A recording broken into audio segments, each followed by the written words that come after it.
folks, welcome to today's Brownbag. My name is Arvinder on behalf of Pages Center for Russian, East European and Arabian Studies. I want to welcome you today. This is a special brown bag we're doing within the context of International Educational Week. So it's great to see some new faces. You should also realize that we do this every week. Every Tuesday at noon we have some sort of topic related to our area.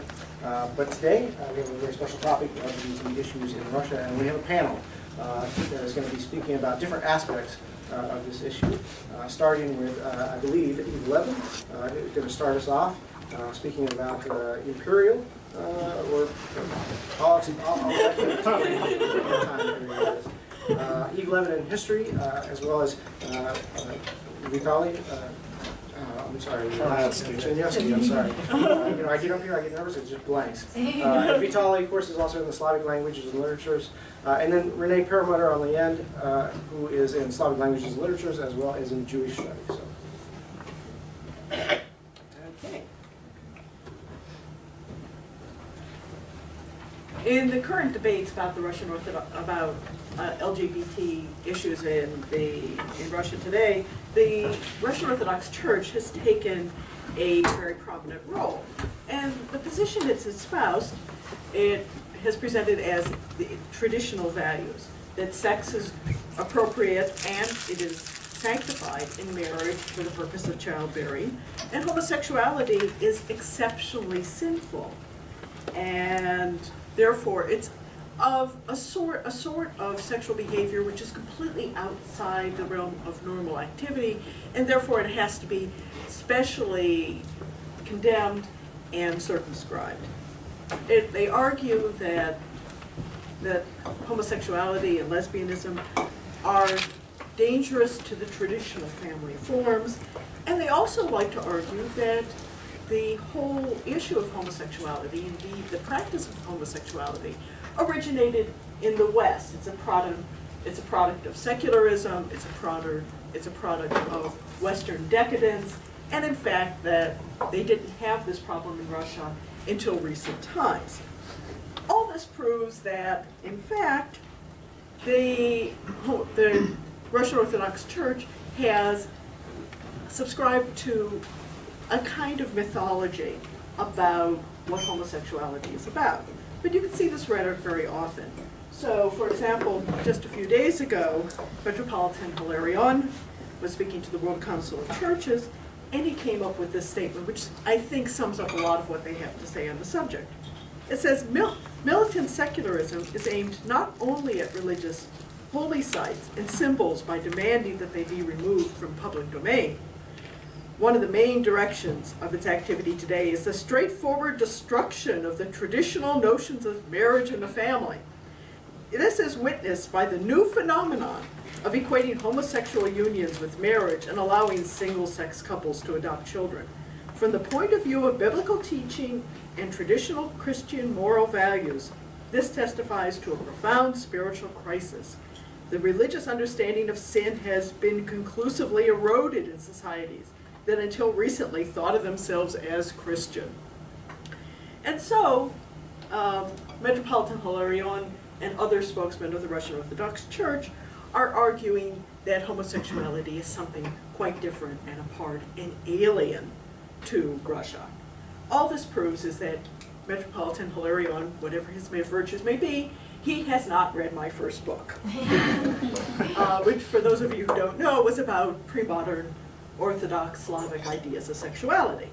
So, let's look at what I actually conclude in this book. I don't have time to go through all the evidence here, but what were the actual traditional Russian ideas about sex, particularly about homosexuality?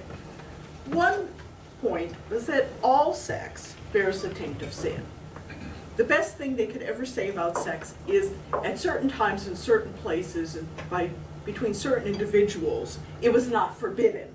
But it's never something that's a positive good. It never reflects God's love of humanity or anything like that.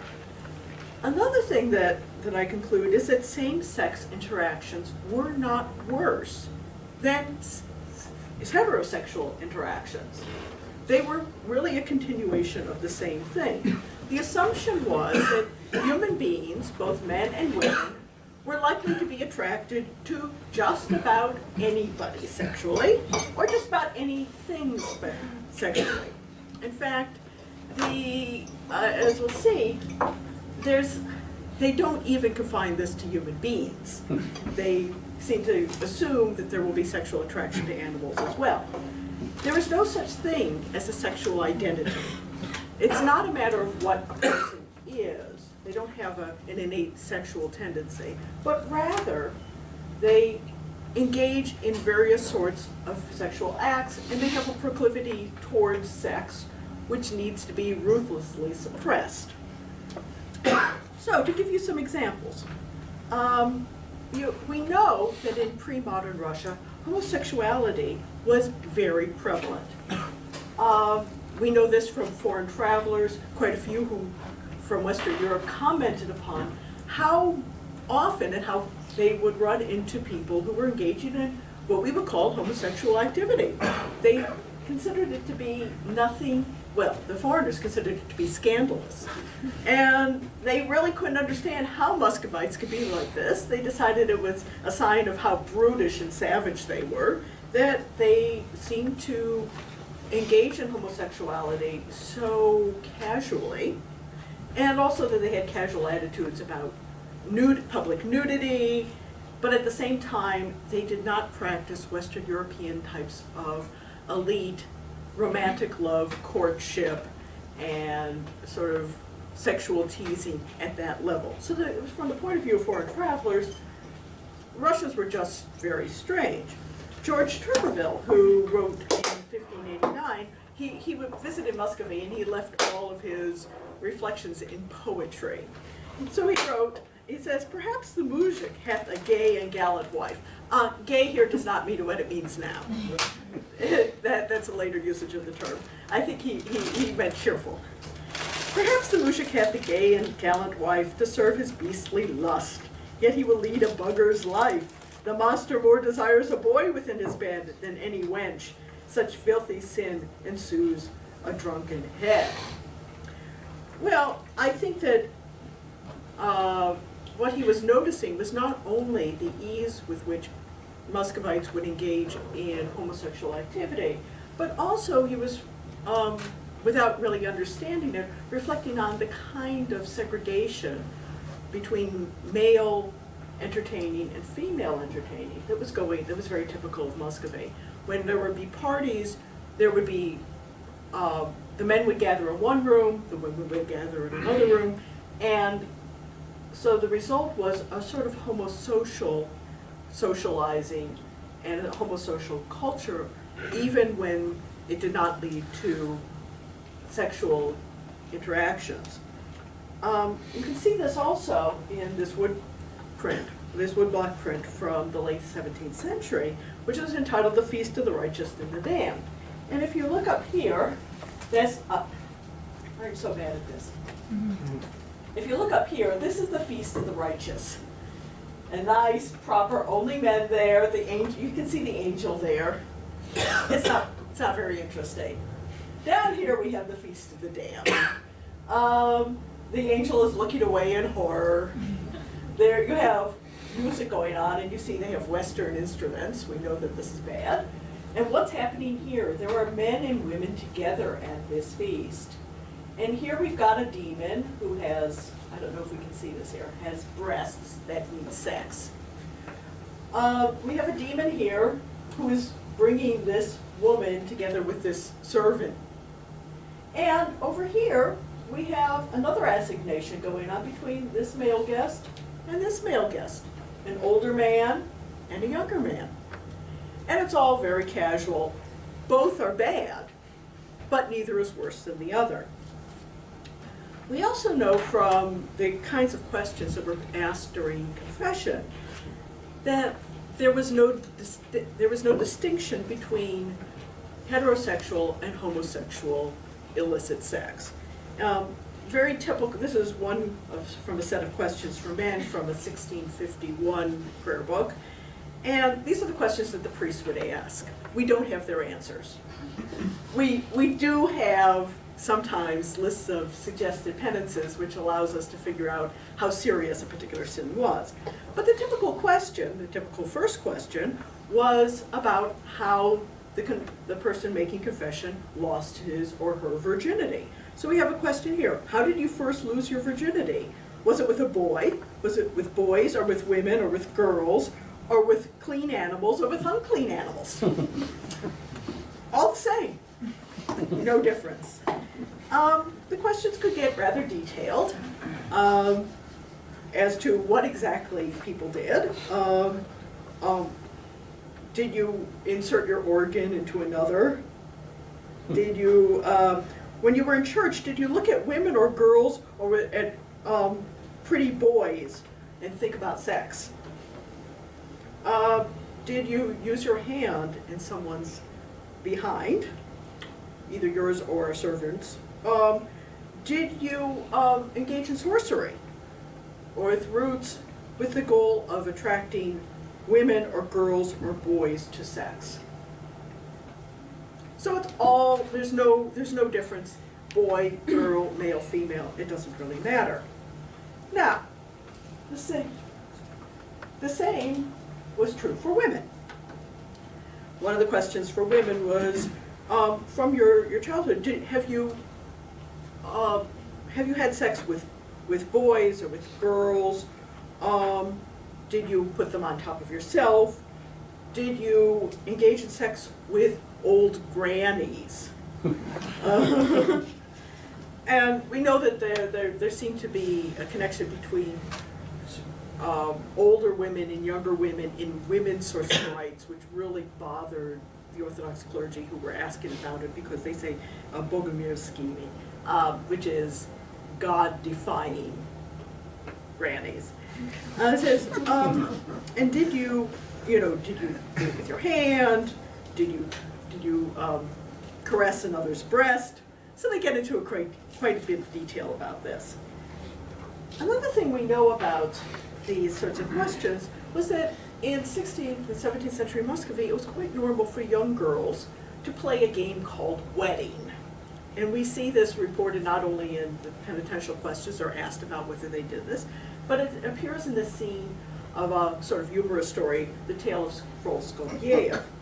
And in this scene, Frol, who is, we would call him a gold digger if he were a woman. He was out to marry a rich wife.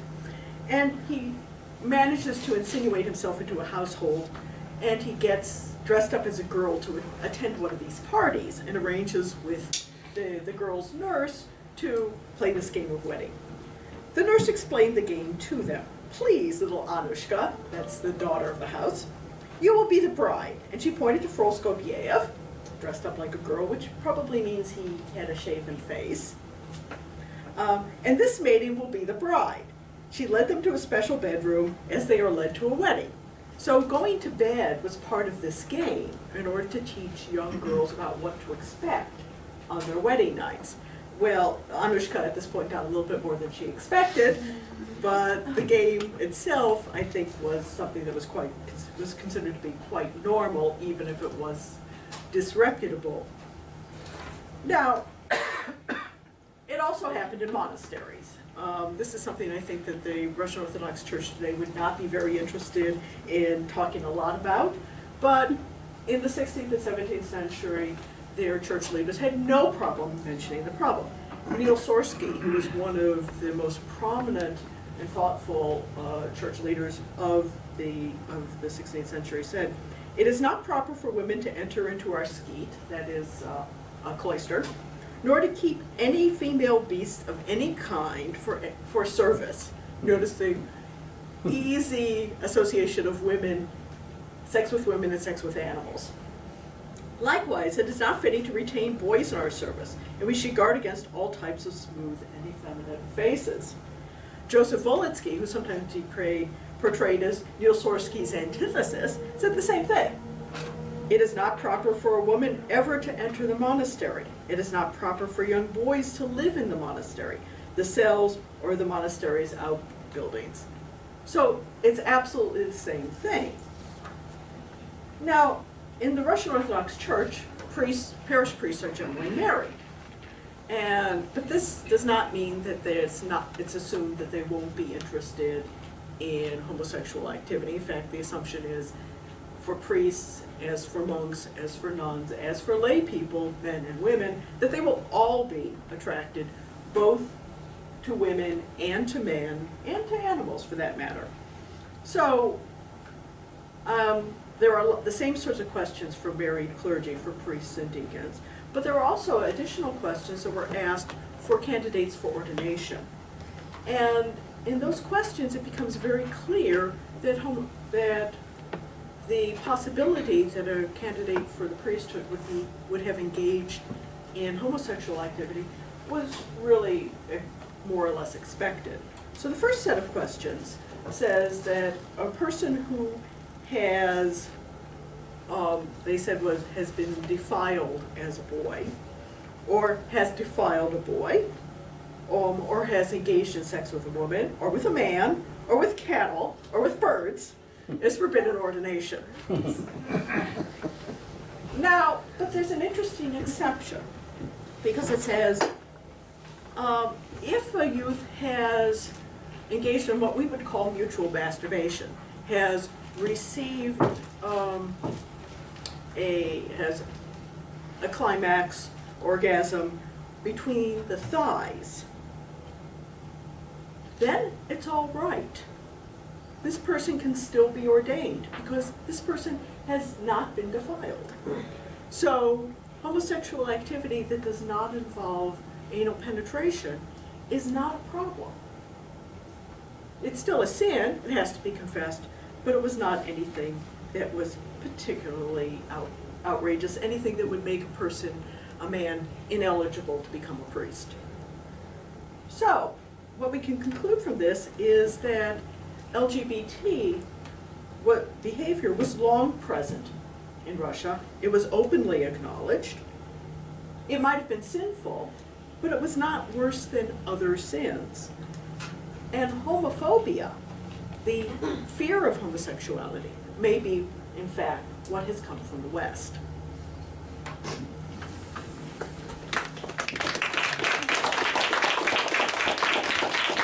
And here I take over from my colleague, and we need to switch out our points. I think you just close mine and get to yours.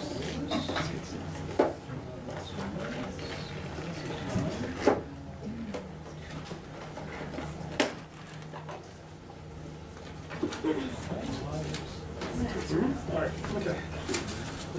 All right. So,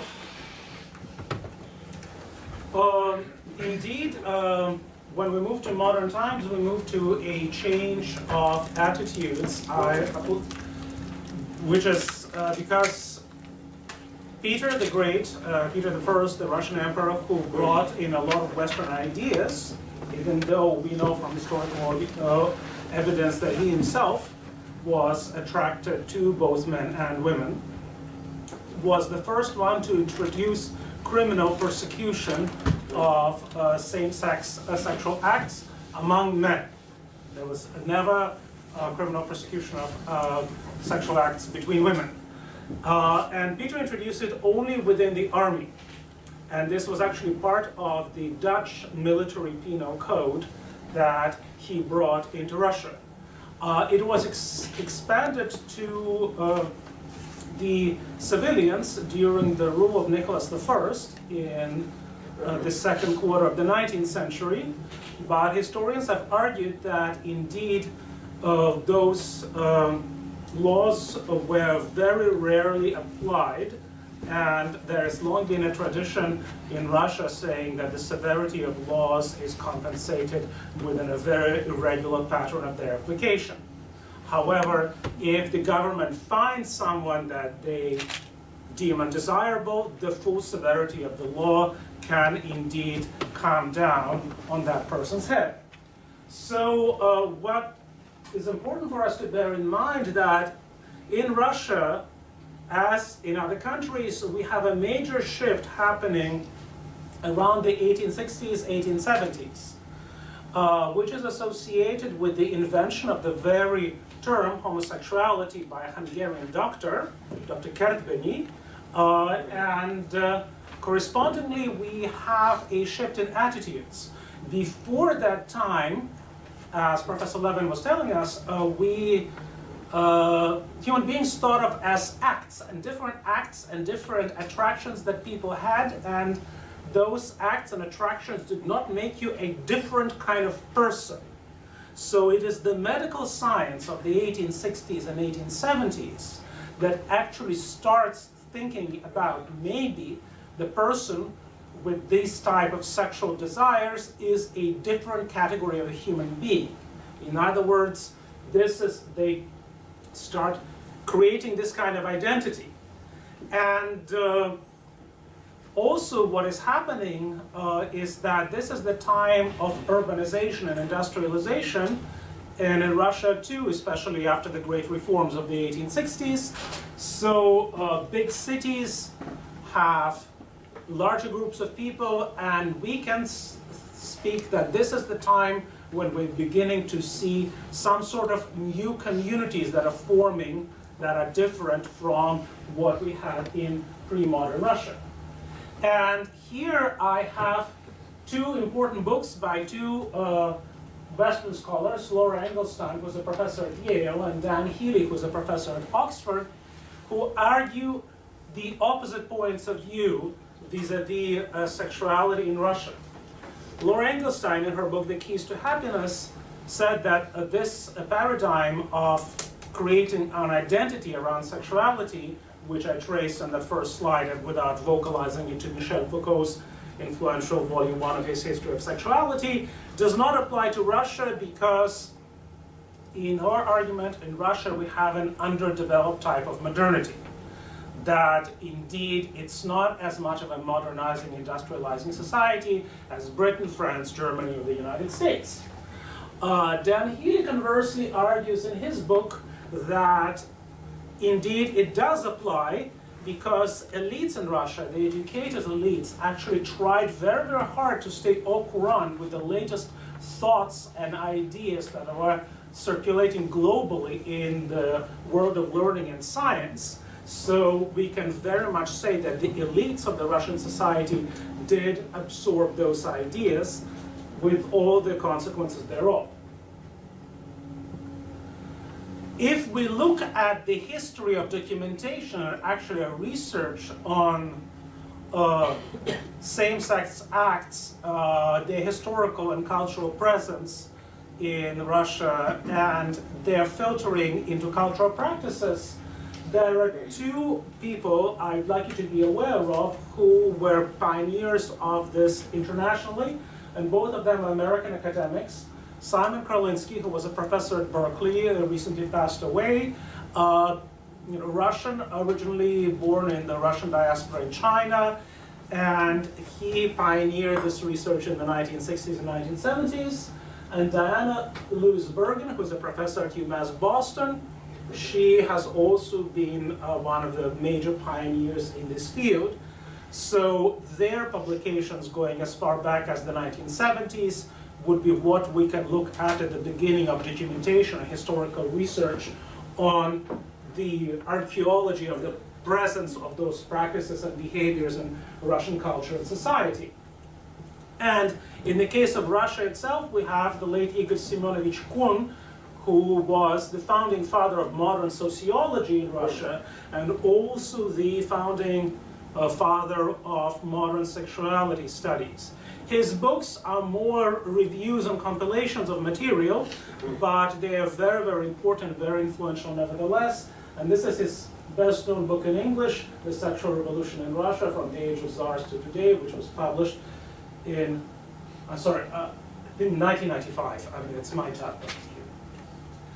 We also have had a history of tracing back self-expression of prominent people within Russian culture, and the pioneering anthology, which appeared first in English before any other language, Out of the Blue, Russia's Hidden Gay Literature, came out in 1996, but it included Russian texts that deal with the questions of same-sex sexuality and love going back to the early 19th century, including such classics of Russian literature as Pushkin, Lermontov, Gogol, and Tolstoy, which proves that these are the topics and themes that were certainly not foreign, not strange to some of the best known, most established people within Russian culture. This, I'm not sure if you can see the cover, has been a wonderful book that was produced by a Russian local historian in St. Petersburg. So one of the prominent people in the Krayevedenie movement, which is local regional history, Yuri Peryutka, published pseudonymously as K.K. Rotikov, Другой Петербург, the other St. Petersburg, which is a book with first edition of which came out in 1998 and also has been a big milestone in archaeology tracing back the presence of same-sex desires within Russian history and society. Specifically, he looks at the city of St. Petersburg primarily, but not only at the city of St. Petersburg. And we've also, of course, had, after the collapse of the Soviet Union, attempts at Western travelers and Western scholars, just like there were Western travelers in the 16th century, there were Western travelers in the 1990s, and out of these Western travels came these two intellectual travelogues, both published by university presses, and incidentally, the one on the left by Chicago, the one on the right by Duke. David Tuller's Cracks in the Iron Closet, Travels in Gay and Lesbian Russia, and Laurie Essex, Queer in Russia, A Story of Sex, Self, and the Other. And both books actually have a very interesting main thesis. Both these scholars argue that Russian society retained a more fluid, a more shifting, a more performative understanding of sexuality and sexual identity rather than the more fixed identitarian politics in the West. So in some ways, both of them were arguing that Russia could be seen ahead of its time, and before we have a queer nation movement in this country and as other places in the West, and the focus by scholars like Judith Butler and others on the new forms of queer performativity and so on and so forth. Russians were doing it all along for times immemorial. Sorry for shameless self-promotion. I'll say it very, very quickly. In chapter 5 of my book, I trace back some of the important presence of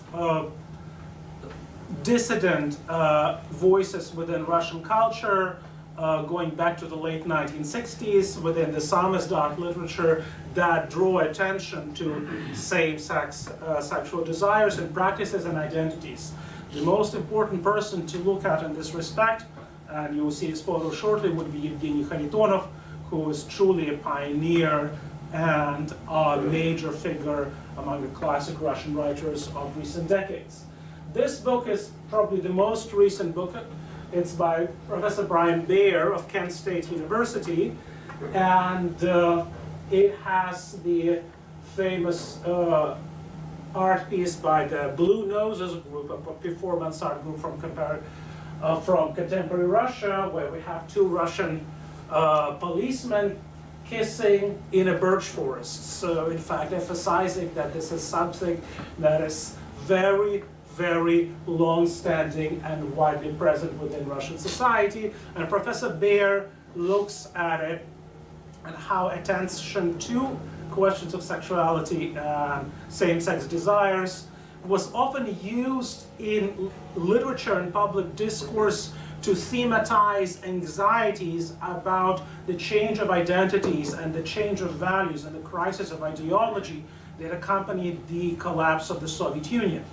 And as he argues, it is very prominent, especially in the work of mass culture. So very often, when you have marginal characters who are identified as gay or lesbian within Russian detective novels from the post-Soviet era, you should watch out for them because that really means something.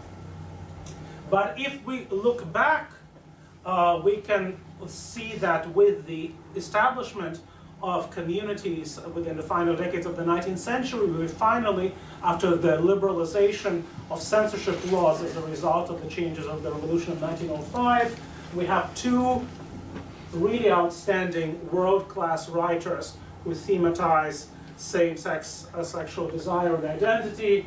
Among the men, it was Mikhail Kuzmin. Among the women, it was Sofia Parnok.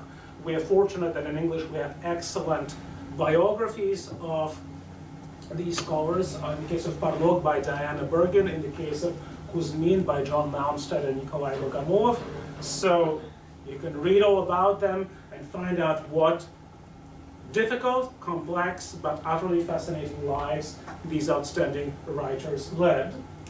And if we look later in the course of the 20th century, arguably the most important émigré gay poet would be Vitaly Chernetsky, and here is Evgeny Kharitonov, the most important dissident writer. As you see, there are many more male faces and names than women's faces and names, and this is not accidental. In the Russian society, there have been lots of problems with women's equality and women's self-expression, and therefore women's sexuality, including women's same-sex desires, were less visible in the public discourse than those of men. The situation is changing now, and we have very strong and very outspoken women's voices, but this is certainly still is an uphill battle.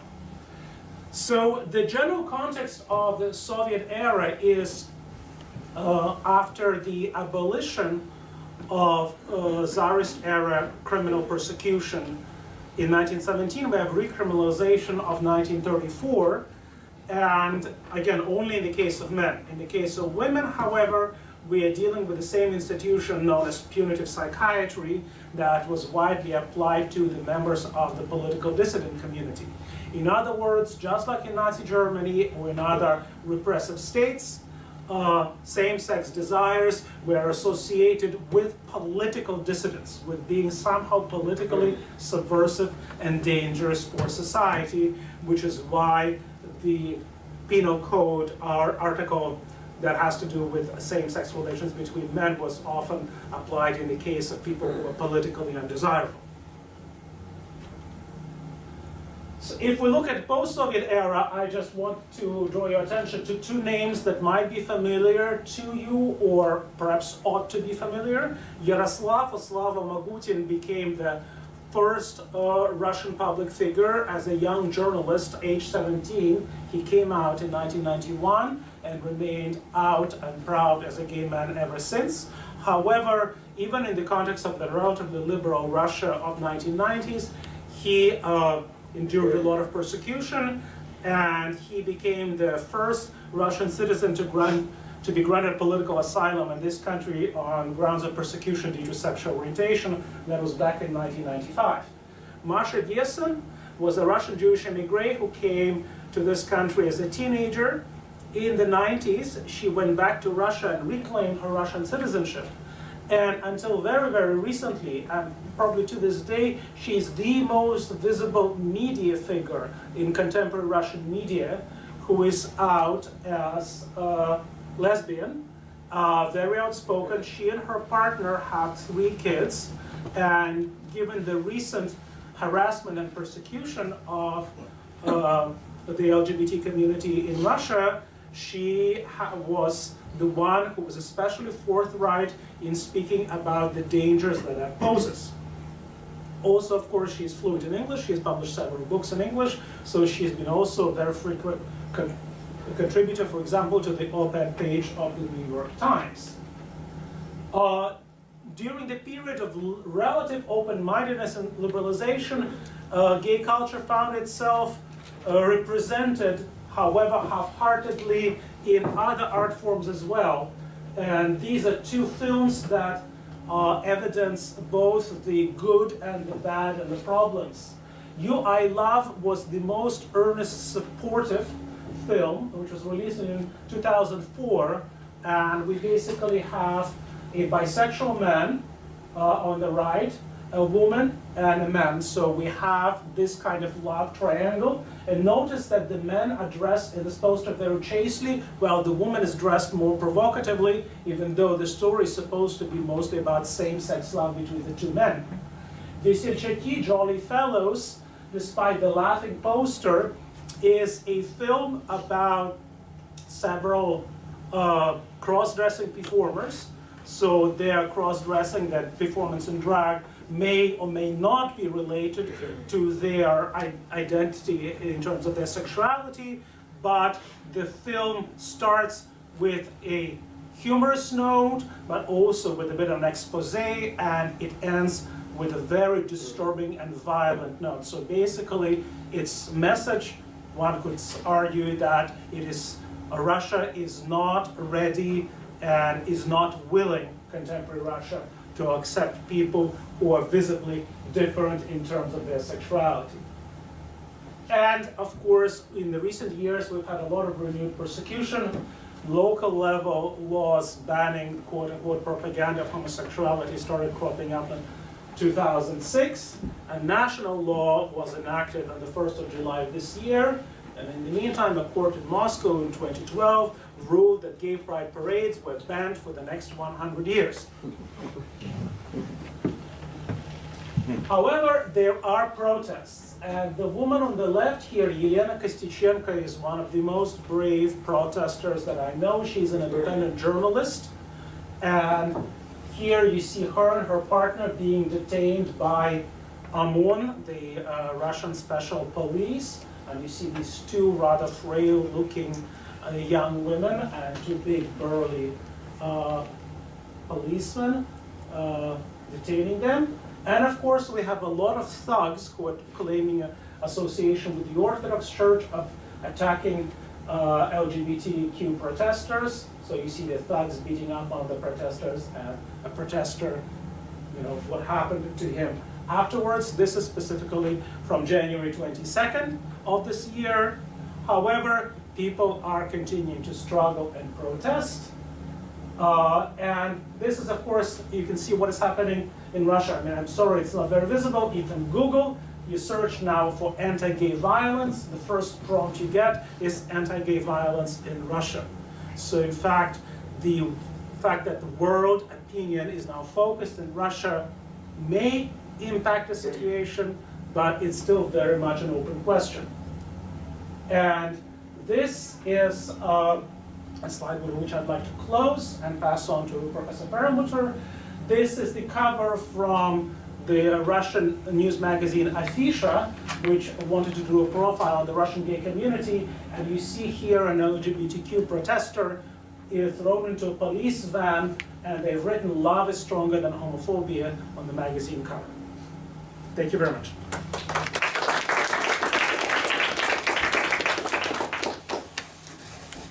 Hi, I'm Renee Perelmutter, and just something I'm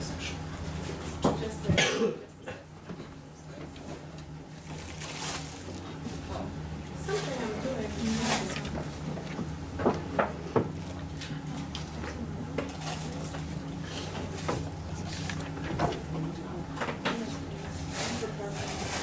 Someone.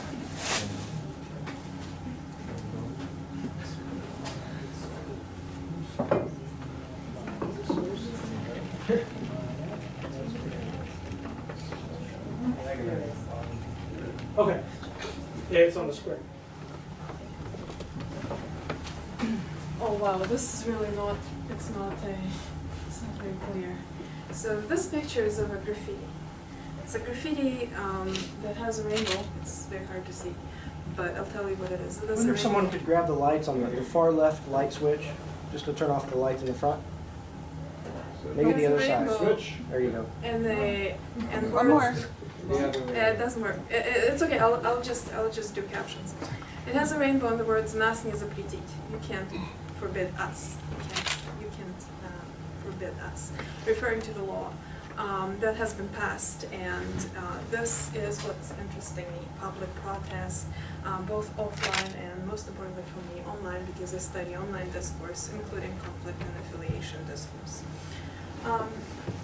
this is a shift from what the previous speakers were talking about, because literature as well as church canons present for us voices of authority, whereas what I'm most interested in is voices of people on the ground who are not famous, who have not published books, who are not legislating laws, but who are trying to live their lives, both queer people and straight allies, in a reality that has been changing from kind of a silence or relative silence, because there are still voices speaking, as Professor Chernetsky told us about, but relative silence as to issues that are facing people who have both sexually and gender-wise identified or would like to claim an identity different from the mainstream.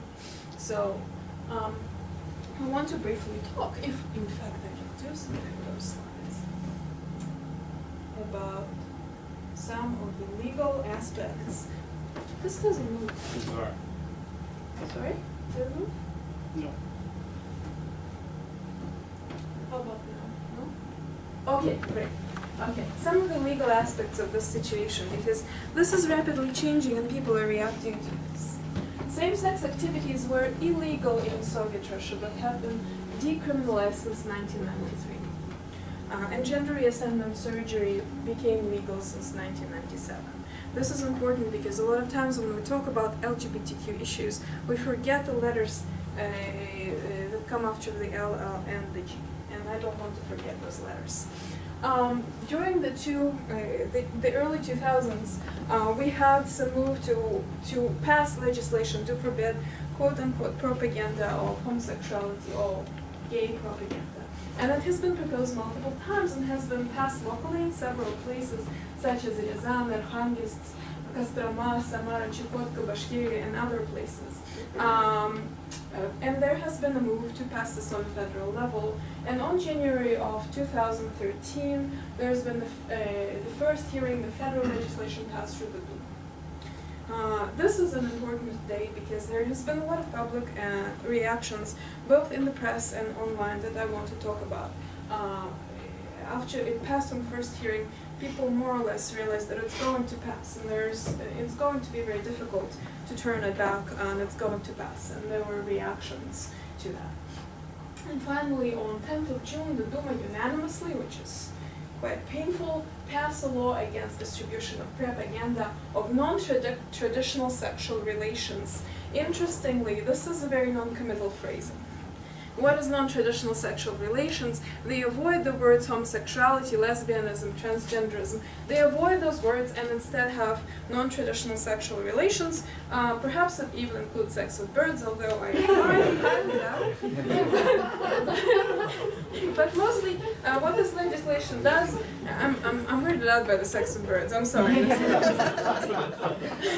the bestiality. I've been reading the wrong medieval. So what this legislation does is two things. First of all, it's non-committal, so it gives quite a lot of leeway if leeway is desired. At the same time, it also opens wide the gates of persecution if such is desired. That's a very broad language. Among minors, this has been aimed at appeasing people, Christian morality and morality in general, as well as protecting minors from unwanted exposure to the existence of LGBTQ people in the world, I assume, including online. I have not seen any, I've seen some, but I have not seen massive persecution of people who discuss those issues online, which is of great interest to me. I wanted to see what would happen with those websites. So far, so good. People are still talking online. I hope they will continue talking, although people have been persecuted under the new laws. There is another legislation in preparation, which is horrible, and it's in September was proposed and will be heard in its first hearing, I think in February 2014, and it's about stripping LGBTQ parents of parental rights. How this will be enforced is interesting because how do you know if people are living in non-traditional sexual lifestyles? Will we go back to the days of reporting on neighbors? What will people do who have children and who are afraid of their children being taken away? This has engendered some protests and some marches. So this is happening now, and it's very painful. So I want to go back and talk about some of the reactions. Many of them happen online, although they spill over into real life as well. Why online is so important? Because with the advent of the internet, people have been able to talk more freely about many topics, including non-traditional sexual and gender identities, both in English-speaking world and in Russian.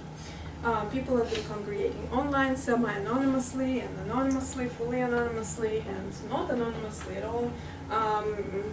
In Russia, I'm going to speak about LiveJournal, which is kind of geared towards teenagers in the English-speaking world, but in Russia, LiveJournal is a humongous community, which I've studied, and I've written about it, which people who come there range from writers to journalists to everyday people without great and important affiliations.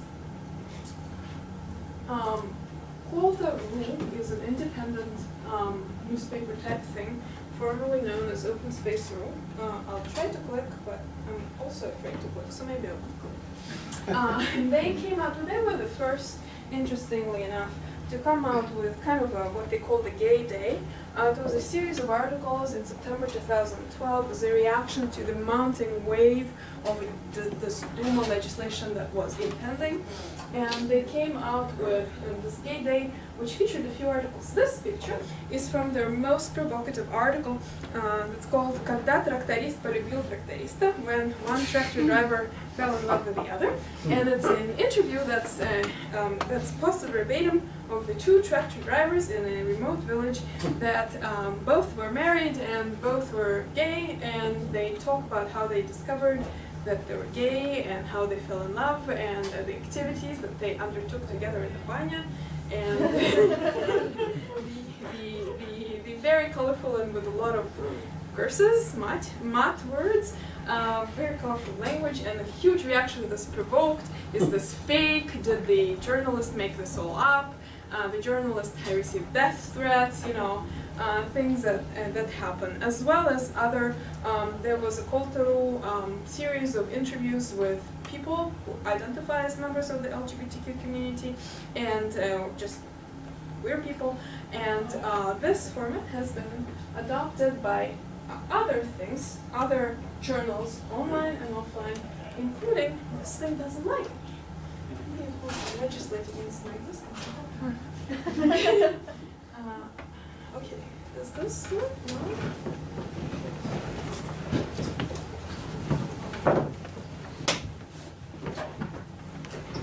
Okay, great. Afisha gay issue. Afisha is not the first journal to come up with a gay issue, and nor is it Afisha's first issue focusing on LGBT issues. They had one in 2003 and then again 2006. This one is cool. It has this rainbow cover, and it has 23 interviews with people who identify as queer, various varieties of queer, and they talk about their lives. Some say that they've never faced persecution, but most overwhelmingly talk about persecution and the problems that they face. This was a direct reaction. This came out in February, immediately after the law passed in first hearing, as a protest, and I think they were prepared for this, and they unrolled the issue as a reaction to the fact that the law is going to pass. I find the articles in there very interesting from my research. One of them even talks about a lesbian woman who was a nurse, and her co-workers, having discovered that she is gay, held a Товарищеский суд, which is something that I've written about, the comrade law, which is a Soviet-era institution in which co-workers, comrades judge each other. And they judged her behind her back whether a lesbian could be permitted to remain in the collective. And the judgment that they have come to was yes, she should be permitted to remain in the collective. This is extremely interesting to me, both of the remainder of Soviet institutions that are still being performed by people. And second is that there is discourse, which is something that we have not seen this much, but we've seen it more and more. There are words to describe people, and people actually voted yes, which I think is interesting. Rainbow Flash flash mobs is an international phenomenon where people coordinate online in different countries, and Russia has participated in this. And there is a Vkontakte, which is a Russian Facebook equivalent site for rainbow flash mobs. This is from 2009. People sending some balloons into the air. How much time do I have? Do I have time? This is interesting because a lot of those actions are coordinated in Vkontakte and other things, which is really, really, really interesting. This is some other thing that I wanted to talk very briefly about because I don't have a lot of time, but how words were adapted into Russian in the post-Soviet period. For example, the word queer.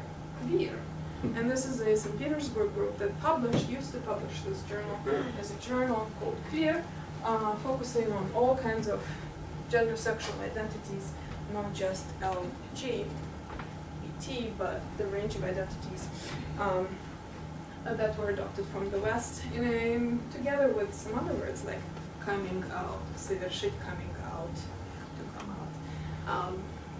And Queer Fest, which is a St. Petersburg phenomenon, as well as Obak, which is a cinema festival focusing on queer cinema in Russia.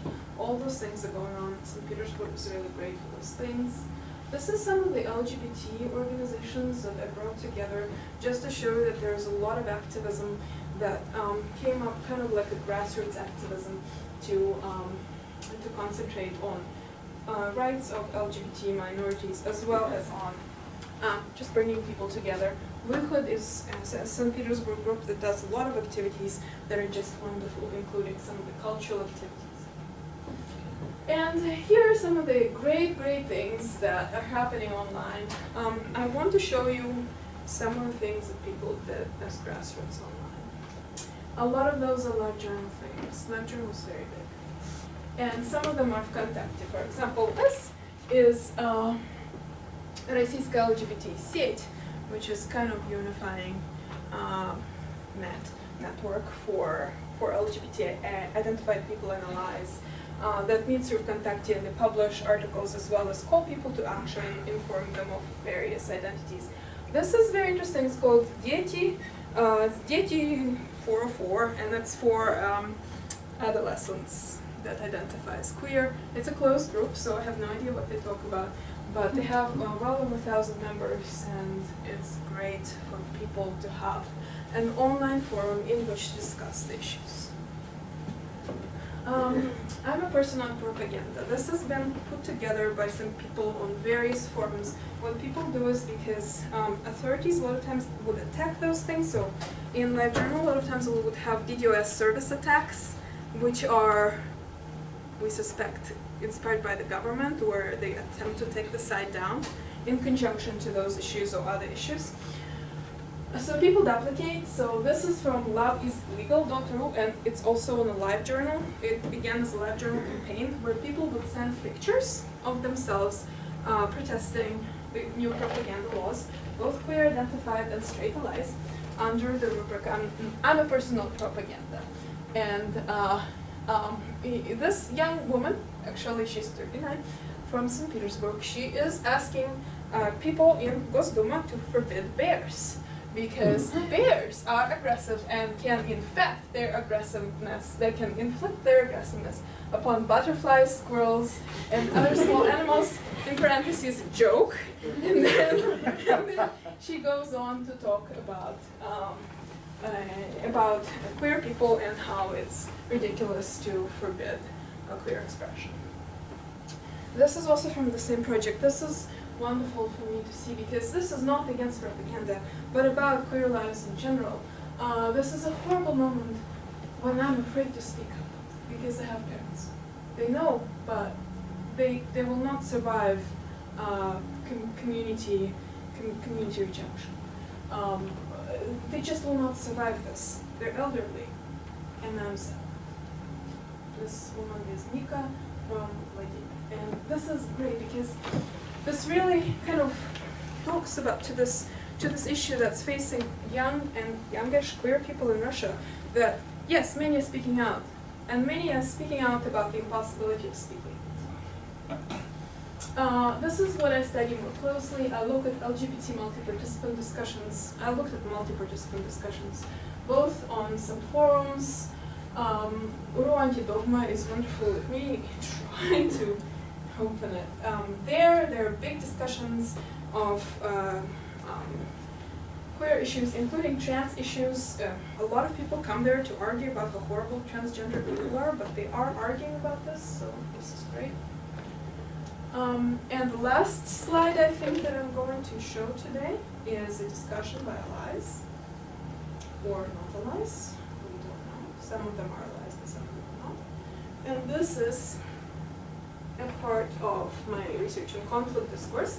Ava is Anatoly Brownbag is an Israeli, Jewish Russian programmer who is one of the most widely read live journal mavens in Russian language and has been there from the very beginning. He hosted a discussion about LGBT issues when he wrote about his reaction to the laws.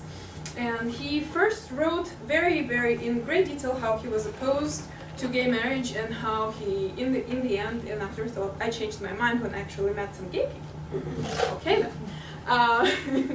And 404 comments, which is a lot even for LiveJournal, discussing whether gay marriage could be, but also about whether queer people should get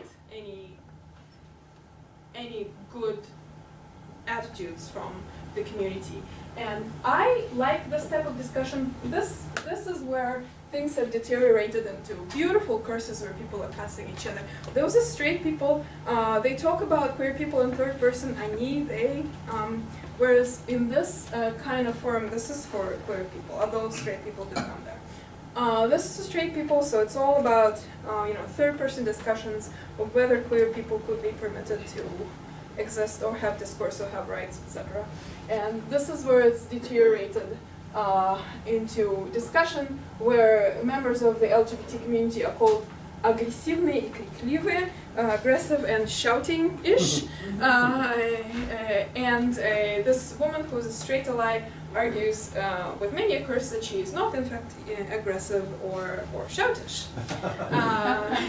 So this is marvelous because this shows a few things.